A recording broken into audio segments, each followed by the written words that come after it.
Mansoura Cyber High School, established in 1990 at Begumpet, in the course of education since 1935. Mansura cyber high school Begumpet के सबसे मशहूर और मोहतरम तालीमी इदारों में से एक है, जो तालीम, डिसिप्लिन और बेहतरीन अखलाक के ज़रिए बच्चों की बेहतर तरबियत के लिए पुरअज़्म है। स्कूल की बुनियाद इंजीनियर मोहम्मद शमशुज़्ज़ोहा ने रखी थी।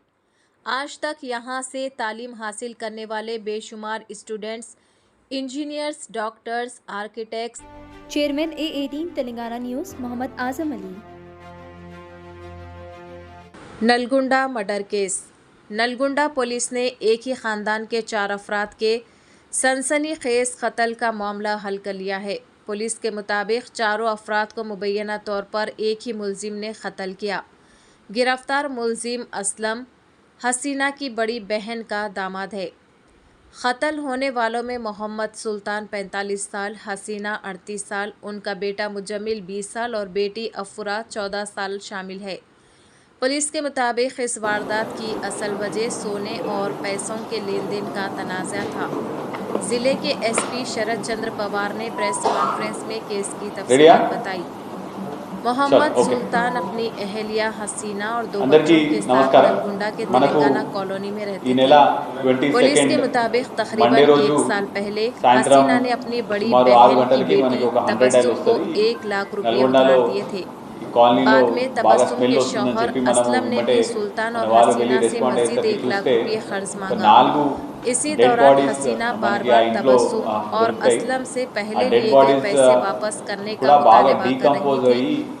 पुलिस का कहना है कि रकम वापस मांगने पर असलम और तबस्सुम में नाराजगी पैदा हुई, जिसके बाद उन्होंने मुबैना तौर पर घर में मौजूद नकदी और सोने के जेवरात लूटने का मंसूबा बनाया। पुलिस के मुताबिक 19 जून को असलम हैदराबाद से नलगुंडा आया और मुबैना तौर पर खानदान के चारों अफराद को कत्ल कर दिया। वारदात के बाद वो घर से नकदी और सोने के जेवरात लेकर फरार हो गया। तहकीकात में ये भी सामने आया कि असलम ने मुबैना डॉटर अपूरा मंसूबाबंदी के लिए यूट्यूब पर वीडियोस भी देखी। पुलिस ने इस केस में मजीद 3 अफराद को भी गिरफ्तार किया है, जिन पर इस वारदात से बिलवास्ता ताल्लुक रखने का इल्जाम है। ताहम मुकदमा अभी ज़ेरे तफ्तीश है और मज़ीद तहकीकात जारी है।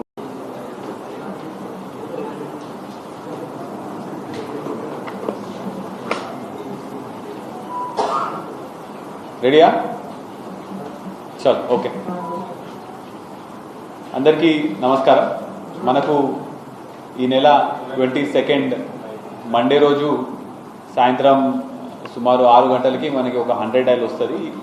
నల్గొండలో ఈ కాలనీలో బాగా స్మెల్ వస్తుందని చెప్పి మనము ఇమ్మటే మన వాళ్ళు వెళ్ళి రెస్పాండ్ అయ్యేసరికి చూస్తే ఒక 4 డెడ్ బాడీస్ మనకి ఆ ఇంట్లో దొరుకుతాయి.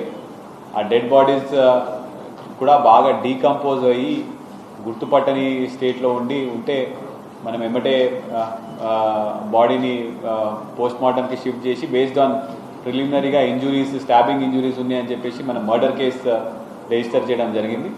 ఈ మర్డర్ కేసుకి 4 బాడీస్ని కూడా మనం ఎవరు అని చెప్పేసి ఐడెంటిఫై చేసి చూస్తే వీళ్ళందరూ కూడా ఒకటే ఫ్యామిలీకి చెందిన వాళ్ళు ఉంటారు. హౌస్ ఓనర్ పేరు సుల్తాన్, వాళ్ళ వైఫ్ హసీనా, కొడుకు ముజామిల్, ఇంకా డాటర్ అపూరా.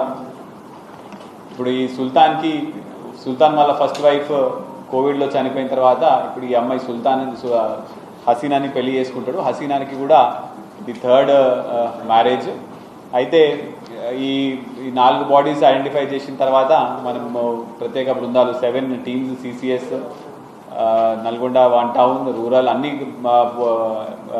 జాయింట్ టీమ్స్ మనం ప్లాన్ వేసుకొని ఇన్వెస్టిగేషన్ స్టార్ట్ చేయడం జరిగింది. ఇన్వెస్టిగేషన్లో కూడా మనకి బోత్ సైడ్స్లో ఉన్న ఫ్యామిలీస్ అందరినీ కూడా మన సస్పెక్ట్స్ని ఇన్ని రోజుల నుంచి మనం ఇంట్రాగేషన్ చేసుకుంటూ కొంత ఇంట్రాగేషన్లో కొంత టెక్నికల్గా కొంత CCTV ఆధారాల బేస్ మీద మనము ఒక 4 అక్యూజ్ని పట్టుకోవడం జరిగింది. ఇందులో మెయిన్ అక్యూజ్డ్ A1 ఇతని పేరు సయ్యద్ అస్లం, A2 తబస్సుమ్ ఇతని వైఫ్, A3 మొహమ్మద్ సోహెల్ ఇతను అస్లం వాళ్ళ ఫ్రెండ్, A4 హేమంత్ కుమార్ ఇతను బంగారం తీసుకున్న రిసీవర్.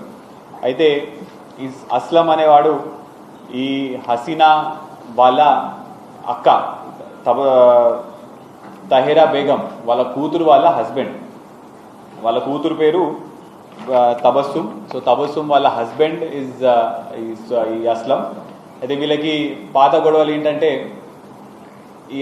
ఈ హసీనా అనే అమ్మాయి ఈ అస్లంకి 1 year బ్యాక్ 1 లక్ష రూపాయలు అప్పు ఇచ్చిన తర్వాత ఆ అప్పుకి చాలా హైగా ఇంట్రెస్ట్ అడగడం వల్ల అతను ఇప్పుడు దాకా సుమారు 2.5 లక్షలు ఇవ్వడం జరిగింది. ఆమె ఇంకా కూడా నాకు డబ్బులు రావాలని చెప్పేసి అతని బాగా వేధించింది. అదేవిధంగా వీళ్ళు ఈ అస్లం ఇంకా ఈ తబస్సుమ్ వీళ్ళ హైదరాబాద్లో క్యాబ్ డ్రైవర్గా పనిచేస్తారు. వీళ్ళకు కూడా ఆర్థికంగా బాగా ఇబ్బంది ఉండడం వల్ల వాళ్ళకు కూడా డబ్బులు చాలా అవసరం ఉండేది. అదేవిధంగా ఈ తబస్సుమ్ వాళ్ళ మదర్ అంటే ఇప్పుడు హసీనా వాళ్ళ అక్క 2013లో ఒకసారి ఈ హసీనా మీద ఎఫ్ఐఆర్ రిజిస్టర్ అయితే ఈమె కూడా వాళ్ళ మదర్ కూడా జైలుకి వెళ్ళడం జరిగింది. సో అప్పటి నుంచి కూడా ఈ తబస్సుమ్ అమ్మ ఈ హసీనా వాళ్ళకి జైలుకి వెళ్ళిందని చెప్పి కక్ష కూడా పెంచుకోవడం జరిగింది. అదేవిధంగా హసీనా వాళ్ళ ఫస్ట్ భర్తతో ఉన్న కూతురు ఈమె కూడా చాలా వరకు ఆమె కష్టాల్లో ఉన్నప్పుడు ఆమెకు ఆర్థికంగా ఎటువంటి కష్టాలు ఉన్నాయి కూడా అన్ని తబస్సుమ్తో షేర్ చేసుకుంటూ అప్పుడు ఈమెకి మా అమ్మ దగ్గర బంగారం ఉన్నది, చాలా వరకు డబ్బులు ఉన్నాయి, ఆ ఇల్లు ప్రాపర్టీ కూడా ఉన్నది అని చెప్పేసరికి ఈమె కూడా వీళ్ళని అందరినీ చంపేస్తే తబస్సుమ్ వాళ్ళ ఆయనతో డిస్కస్ చేసి వీళ్ళందరినీ చంపేస్తే ఆ బంగారం ఆ ఆస్తి పత్రాలు ప్లస్ ఇంట్లో ఉన్న క్యాష్ అన్ని కూడా మనం తీసుకొని వెళ్ళొచ్చు అని చెప్పేసి వీళ్ళిద్దరూ ఈ మర్డర్కి ప్లాన్ వేయడం